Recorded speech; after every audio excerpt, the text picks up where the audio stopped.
ಅಮೆರಿಕದ ನೂತನ ಅಧ್ಯಕ್ಷ ಡೊನಾಲ್ಡ್ ಟ್ರಂಪ್ ಪದಗ್ರಹಣಕ್ಕೆ ಕ್ಷಣಗಣನೆ ಶುರುವಾಗಿದೆ. ಡೊನಾಲ್ಡ್ ಟ್ರಂಪ್ ಇಂದು ಅಧಿಕಾರ ಸ್ವೀಕಾರ ಮಾಡಲಿದ್ದಾರೆ. ಅಧಿಕಾರ ಸ್ವೀಕಾರಕ್ಕೆ ಸಂಬಂಧಪಟ್ಟಂತೆ ಈಗಾಗಲೇ ಎಲ್ಲ ಸಕಲ ಸಿದ್ಧತೆಗಳನ್ನು ಸಹ ಮಾಡಿಕೊಳ್ಳಲಾಗಿದೆ.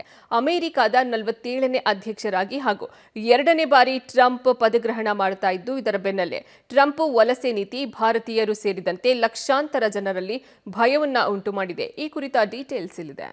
ಡೊನಾಲ್ಡ್ ಟ್ರಂಪ್ ಪದಗ್ರಹಣಕ್ಕೆ ಕ್ಷಣಗಣನೆ. 2ನೇ ಬಾರಿಗೆ ಪಟ್ಟಾಭಿಷೇಕ, ಭಾರತೀಯರಿಗೆ ಆತಂಕ.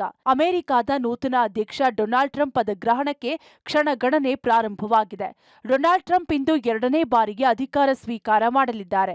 ಅಧಿಕಾರ ಸ್ವೀಕಾರಕ್ಕೆ ಸಂಬಂಧಿಸಿದಂತೆ ಈಗಾಗಲೇ ಎಲ್ಲ ಸಕಲ ಸಿದ್ಧತೆಗಳನ್ನು ಸಹ ಮಾಡಿಕೊಳ್ಳಲಾಗಿದೆ. ಪ್ರಮಾಣ ವಚನ ಕಾರ್ಯಕ್ರಮವು ಯಾವಾಗಲೂ ಅಧ್ಯಕ್ಷೀಯ ಭವನದ ಹೊರಗಡೆಯೇ ನಡೆಯುತ್ತಿತ್ತು. ಆದರೆ ಈ ಸಲ ಭಾರೀ ಚಳಿಯ ಕಾರಣ ಪ್ರಮಾಣ ವಚನ ಕಾರ್ಯಕ್ರಮವು ಗಣ್ಯರೊಂದಿಗೆ ಅಧ್ಯಕ್ಷೀಯ ಭವನದ ಒಳಗಡೆ ನಡೆಯಲಿದೆ. ಟ್ರಂಪ್ಗೂ ಮುನ್ನ ಉಪಾಧ್ಯಕ್ಷರಾಗಿ ಚುನಾಯಿತರಾದ ಜೆಡಿ ವ್ಯಾನ್ಸ್ ಅವರು ಮೊದಲು ಪ್ರಮಾಣ ವಚನ ಸ್ವೀಕರಿಸುತ್ತಾರೆ. ನಂತರ ಟ್ರಂಪ್ ತಮ್ಮ ಉದ್ಘಾಟನಾ ಭಾಷಣ ಮಾಡಲಿದ್ದಾರೆ. ಬಳಿಕ ಪ್ರಮಾಣ ವಚನ ಸ್ವೀಕರಿಸಲಿದ್ದಾರೆ. ಬಳಿಕ ಅಧ್ಯಕ್ಷರ ಕೋಣೆಯಲ್ಲಿ ಟ್ರಂಪ್ ನಾಮನಿರ್ದೇಶನಗಳಿಗೆ ಸಹಿ ಹಾಕಲು ಸಹಾಯಕರು ಮತ್ತು ಕಾಂಗ್ರೆಸ್ ಸದನದ ಸದಸ್ಯರನ್ನ ಭೇಟಿಯಾಗಿ ಸಾಂದರ್ಭಿಕ ಮೆಮೊರಾಂಡಂಗಳು, ಘೋಷಣೆಗಳು ಅಥವಾ ಕಾರ್ಯಕಾರಿ ಆದೇಶಗಳನ್ನು ನೀಡುತ್ತಾರೆ ಎನ್ನಲಾಗಿದೆ. ಇನ್ನು ಕಾರ್ಯಕ್ರಮದಲ್ಲಿ ಚೀನಾ ಅಧ್ಯಕ್ಷ, ಇಟಲಿ ಪ್ರಧಾನಿ, ಹಂಗೇರಿಯನ್ ಪ್ರಧಾನಿ, ಜಪಾನಿನ ವಿದೇಶಾಂಗ ಸಚಿವ ಟಕೇಶಿ ಇವಾಯಾ ಭಾಗವಹಿಸಲಿದ್ದಾರೆ. ಬಲಪಂಥೀಯ ನಾಯಕರಾದ ನಿಗೆಲ್ ಫರಾಜ್, ಎರಿಕ್ ಜೆಮ್ಮೌರ್ ಮತ್ತು ಬ್ರೆಜಿಲ್ನ ಮಾಜಿ ಅಧ್ಯಕ್ಷ ಜೈರ್ ಬೊಲ್ಸನಾರೋ ಭಾಗಿಯಾಗುವ ಸಾಧ್ಯತೆ ಇದೆ. ಭಾರತದಿಂದ ವಿದೇಶಾಂಗ ಸಚಿವ ಜೈಶಂಕರ್ ಭಾಗಿಯಾಗಲಿದ್ದಾರೆ. ಉದ್ಯಮಿಗಳ ಪೈಕಿ ಟೆಸ್ಲಾ ಮತ್ತು ಸ್ಪೇಸ್ ಎಕ್ಸ್ನ ಸಿಇಒ ಎಲಾನ್ ಮಸ್ಕ್, ಅಮೆಜಾನ್ ಕಾರ್ಯನಿರ್ವಾಹಕ ಅಧ್ಯಕ್ಷ Jeff Bezos, Google CEO Sundar Pichai, Apple CEO Tim Cook, Meta CEO Mark Zuckerberg, TikTok CEO ಭಾಗಿಯಾಗಲಿದ್ದಾರೆ.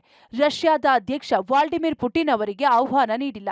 ಇಸ್ರೇಲ್ ಪ್ರಧಾನಿ ಬೆಂಜಮಿನ್ ನೆತನ್ಯಾಹು ಮತ್ತು ಉಕ್ರೇನಿಯನ್ ಅಧ್ಯಕ್ಷ ಜೆಲೆನ್ಸ್ಕಿ ಕೂಡ ಗೈರು ಹಾಜರಾಗಲಿದ್ದಾರೆ. ಮಾಜಿ ಪ್ರಥಮ ಮಹಿಳೆ ಮಿಚೆಲ್ ಒಬಾಮಾ ಗೈರಾಗಲಿದ್ದಾರೆ. ಅಮೆರಿಕದ 47ನೇ ಅಧ್ಯಕ್ಷರಾಗಿ ಹಾಗೂ 2ನೇ ಬಾರಿ ಟ್ರಂಪ್ ಪದಗ್ರಹಣ ಮಾಡ್ತಾ ಇರುವುದು ಭಾರತೀಯರು ಸೇರಿದಂತೆ ಲಕ್ಷಾಂತರ ಜನರಲ್ಲಿ ಭಯವನ್ನುಂಟು ಮಾಡಿದೆ. ದಾಖಲೆಗಳಿಲ್ಲದೆ ಭಾರತೀಯರು ಸೇರಿದಂತೆ ಲಕ್ಷಾಂತರ ಜನ ಅಕ್ರಮ ವಲಸಿಗರು ಅಮೆರಿಕದಲ್ಲಿ ಇದ್ದಾರೆ. ಇನ್ನು ಟ್ರಂಪ್ ಅವರ ಕಠಿಣ ವಲಸೆ ನೀತಿಯಿಂದ ಹಲವರಿಗೆ ಜೈಲು ಕಂಬಿಗಳ ಹಿಂದೆ ಸೇರುವ ಆತಂಕ ಶುರುವಾಗಿದೆ. ಅಂದಾಜು ಅಮೆರಿಕದಲ್ಲಿ 15 ಲಕ್ಷ ಜನ ವಲಸಿಗರು ಇದ್ದಾರೆ ಅಂತ ಹೇಳಲಾಗಿದೆ. ಇದಕ್ಕೆ ಸಂಬಂಧಿಸಿದಂತೆ ಅಮೆರಿಕದ ವಲಸೆ ಮತ್ತು ಕಸ್ಟಮ್ಸ್ ಎನ್ಫೋರ್ಸ್ಮೆಂಟ್ ಅಧಿಕಾರಿಗಳು ಅಮೆರಿಕದಲ್ಲಿ ಯಾವುದೇ ದಾಖಲೆಗಳಿಲ್ಲದೆ ಅಕ್ರಮವಾಗಿ ವಲಸೆ ಇರುವವರ ಪಟ್ಟಿಯನ್ನ ರೆಡಿ ಮಾಡಿಕೊಂಡಿದ್ದಾರೆ.